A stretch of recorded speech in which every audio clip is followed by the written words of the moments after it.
Guys, question. Dites-moi. Est-ce que c'est une surprise pour un seul d'entre vous? Sincèrement, dites-le moi haut et fort. Est-ce que c'est une surprise pour un seul d'entre vous? Sincèrement. Non.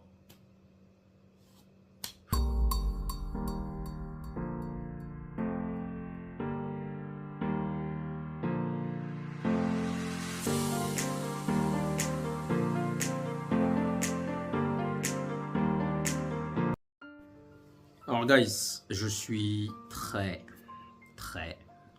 en colère. Très en colère. Je vais essayer de me contenir, sincèrement. Je crois que le plus dur, la chose la plus difficile à avaler, vous savez ce que c'est?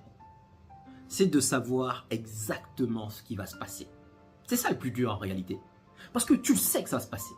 Tu le sais. Je l'ai dit dans le preview. Cette équipe de Manchester, elle est capable du meilleur comme du pire. Et quelque part, je me rappelle encore de ce match contre City. Deuxième mi-temps, on revient, on gagne le match 3-2. Émotion, euphorie, semaine prochaine, semaine d'après. Mystère. On perd contre West Bromwich, un relégable. À domicile en plus. Et là, je sais pas. Je me suis dit, le match de Liverpool là, et bien que je vous ai dit 2-0, je vous ai dit... En fait, c'est ça le plus frustrant, je crois. Le plus agaçant, c'est de savoir ce qui va se passer. C'est même pas en réalité dans le résultat, on le dit à chaque fois, mais c'est dans la manière. C'est la manière. Quelle équipe catastrophique, guys. Je vais vous confier une mission. Allez regarder dans le dictionnaire. Allez regarder dans le dictionnaire, cherchez ces mots. Vous allez voir. Le mot nul, avec un N majuscule, nullard, tocard, cancrelot, tocarisme et aïe. Allez regarder chacun de ces mots. Vous allez voir, définition, Manchester United, Manchester United, Manchester United, Manchester United. Tous. Cette équipe, elle est nulle. Mais nulle. Pire. Tu peux pas faire pire. Tu peux pas faire pire. C'était quoi ce match, guys? Franchement, moi, là, je fais la vidéo à chaud. Déjà, pour vous dire, j'étais à la mosquée, je suis venu quasiment à la 43e minute. Je regarde les statistiques, je me dis, mais... peut-être que la baraka est encore là. Peut-être. Parce que vu les poteaux, comment on s'est fait dominer à outrance, je me suis dit, peut-être on va leur faire à l'envers. Et quand Mason Mount marque, je me suis dit, j'ai vu la tête de Thomas Frank, je me suis dit, mec, t'es pas gâté. On te l'a encore fait à l'envers. Tu vas te rappeler de Manchester United toute ta vie. 97e minute au match aller, McTominay qui te fait bam bam. Et là, c'est Mason Mount qui marque son premier but. Je me suis dit, ouais. Mais j'étais loin, sachant que c'était un match de merde. Sachant que quand même, il y a pas mal de choses à dire. J'étais loin de me dire qu'on serait suffisamment nul pour se faire égaliser juste après. Ah non, il n'y a rien dans cette équipe. Franchement, on a tous regardé, de loin ou de près, les résultats d'Aston Villa et de Tottenham. Tous. Et quelque part, on espère que ces deux équipes vont perdre des points. Mais encore une fois, je l'ai dit, l'ennemi numéro 1 de Manchester United, ce n'est ni Tottenham, ni Aston Villa, c'est Manchester United lui-même. C'est lui-même. Parce que nous sommes notre propre ennemi. On est là, ils ont gagné, il n'y a rien. Pas d'âme, pas d'envie, rien. Mais là, je ne veux même pas mettre... Sur cet aspect-là, je ne veux même pas le mettre sur le dos de Ten Hag. Parce qu'on l'a déjà vu sous Mourinho, on l'a déjà vu sur Rangnick, on l'a déjà vu sous Ole. On le voit systématiquement. La chose que je vais mettre sur Ten Hag, vous le savez pertinemment. Monsieur McTominay, et je l'ai dit dans le preview, je l'ai dit, c'est une très mauvaise idée. C'est une très mauvaise idée. McTominay dans le milieu de terrain. Vous n'allez pas comprendre, vous voulez pas comprendre, vous pensez que je suis un haters. Continuez comme ça. Continuez à penser que c'est moi le haters. Moi j'aime mon club. Il est tocard comme ça là, dans mon milieu de terrain, c'est pas possible. En fait, c'est pas qu'il est... C'est pas qu'en réalité il est méchant ou truc. C'est juste qu'il est invisible. Il sert à rien. Sauf quand il marque des buts. Quand il marque des buts, bon ben voilà, tout le monde va venir me dire, ouais, t'as vu le match de McTominay? En revanche, quand il ne marque pas, il est nul. Il est nul. Et j'en ai marre. J'en ai marre qu'en 2024, je revois encore des McTominay dans le milieu de terrain. Ça, c'est la faute de Ten Hag. Et c'est pour ça que je vous dis, moi, je suis Ten Hag. C'est pas par rapport aux résultats. C'est pas par rapport au match nul ou je sais pas. C'est favoritisme à 2 balles. McTominay au milieu de terrain. Guys, je vais vous dire une chose qui va encore plus vous choquer. Ça va pas vous plaire. Préparez-vous. Notre joueur le plus créatif dans ce milieu de terrain, c'est lui qui joue 6. Ça va vous plaire ça. Je vois tout de suite les commentaires des Bruno, ouais. Notre joueur le plus créatif, et je vais le répéter encore, pour ceux qui n'ont pas entendu. Notre joueur le plus créatif, c'est lui qui joue 6. Je le dis et je le répète. Notre joueur le plus créatif, c'est lui qui joue 6. Bruno Fernandes peut avoir autant de stats qu'il veut. Moi, je veux qu'il dégage. J'en ai marre. Franchement, les gars, je vais pas être courtois aujourd'hui. Je vais pas être courtois. D'habitude, je vous dis, ouais, je le vends, nanana. Moi, j'en ai marre de lui. Il y a des scènes, franchement, que Andy ne fait pas. Il pense que pour sa gueule. Des frappes de loin à 2 balles. Mais franchement, est-ce que tu es obligé de tirer? Et c'est pas la première fois, il fait ça tout le temps. Il fait ça tout le temps. À un moment donné, il se retrouve décale sur Bissaka. Même si, voilà, on décale, on va voir. Et il fait une frappe à 2 balles. Il fait ça tout le temps. Monsieur, je corrige mes stats. Franchement, moi, je suis... Aujourd'hui, guys, je suis désolé. Je sais que je suis en train de vous attaquer, de m'attaquer à vos 2 chouchous. Mais je l'ai déjà dit. Si ton milieu de terrain est pourri, tu perds le match. On n'a pas perdu le match, on a fait un partout. Mais si ton milieu de terrain est pourri, le match est pourri. Et je suis désolé, je m'attaque à 80% de la fanbase qui aime McTominay, 90% de la fanbase qui aime Bruno. Les deux, je les dégage. Je les dégage tous les deux. Et je répète encore une fois, notre joueur le plus créatif, c'est lui qui joue 6.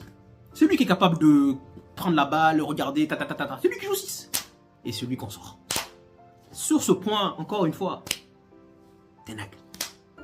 C'est ça en fait. Moi, c'est pas par rapport au résultat, c'est pas par rapport au jeu. C'est le fait qu'il insiste avec des tocards.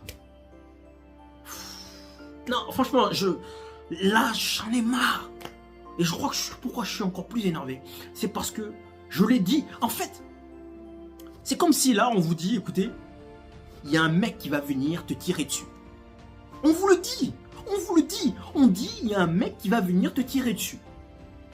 On vous dit quand, on vous dit comment, on vous dit comment il sera habillé, on vous le dit clairement. Vous le savez, vous êtes prêts.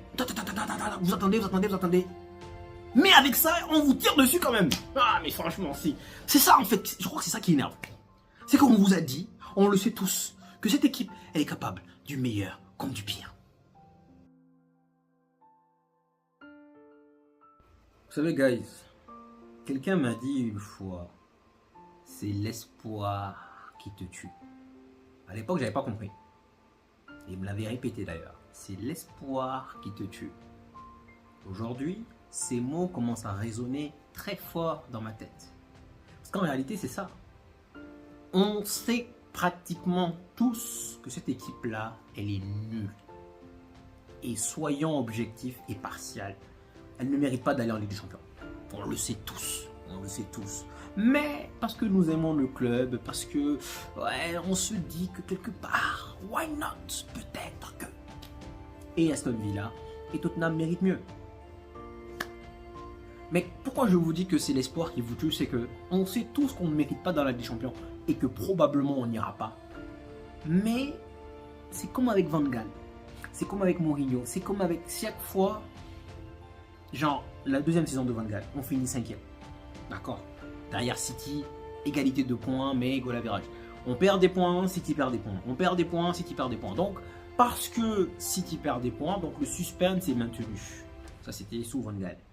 La 3e année avec Ole, c'est pareil. Quand Mourinho se fait virer, on fait 3 mois de malade. Et derrière, l'espoir renaît. Et c'est pareil à chaque fois. Mais l'espoir... Le fait que Tottenham perde des points, normalement la course, ils doivent l'enterrer, bam, ciao, bella. Mais ils sont en train de jouer avec le feu, Tottenham est mené aujourd'hui, ils rattrapent, bon bref. Cette équipe de Manchester, guys, il faut qu'on se dise la vérité, c'est pas une question de colère. C'est juste que cette équipe n'a pas le niveau. Ni le niveau, ni l'envie d'être en Ligue des Champions. Il faut qu'on se dise la vérité, ça fait mal à dire, mais ils n'ont pas le niveau. Ils n'ont ni le niveau, ni l'envie, ni l'attitude, ni rien. ils ne méritent tout simplement pas d'aller en Ligue des Champions. Et là, je vous parle en tant que quelqu'un d'objectif, pas en tant que fan de Manchester. Elle est nulle, cette équipe. Elle n'a pas d'armes. Oui, elle nous a offert un super spectacle. Le passé, c'est le passé. C'est passé. C'est passé. J'allais pas dire on s'en fout, mais bon, voilà. C'est passé. Ce qui compte, c'est now. Il y a un dicton qui dit celui qui vit dans le passé sera toujours malheureux parce qu'il va toujours penser à ce qu'il aurait pu faire. Celui qui vit dans le futur sera toujours malheureux parce qu'il va toujours penser à ce qu'il va faire alors que le moment n'est pas arrivé. Ce qui compte, c'est l'instant présent. Et malheureusement, on ne l'a pas compris.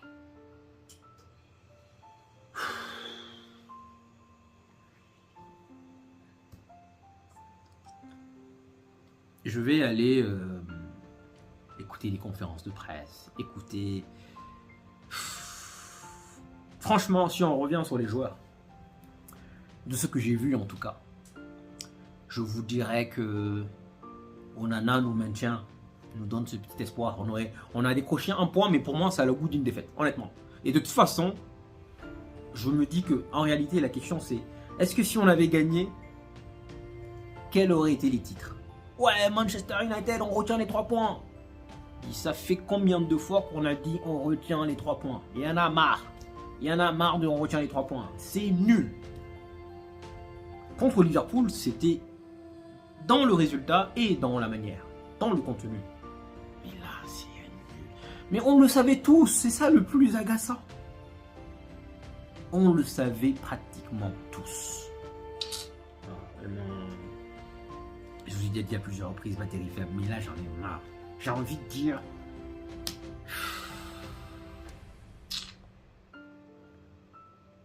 Est-ce que vous sentez le désarroi, s'il vous plaît, de ma manière de communiquer avec vous? Est-ce que vous sentez la tristesse, le désarroi, le ras-le-bol,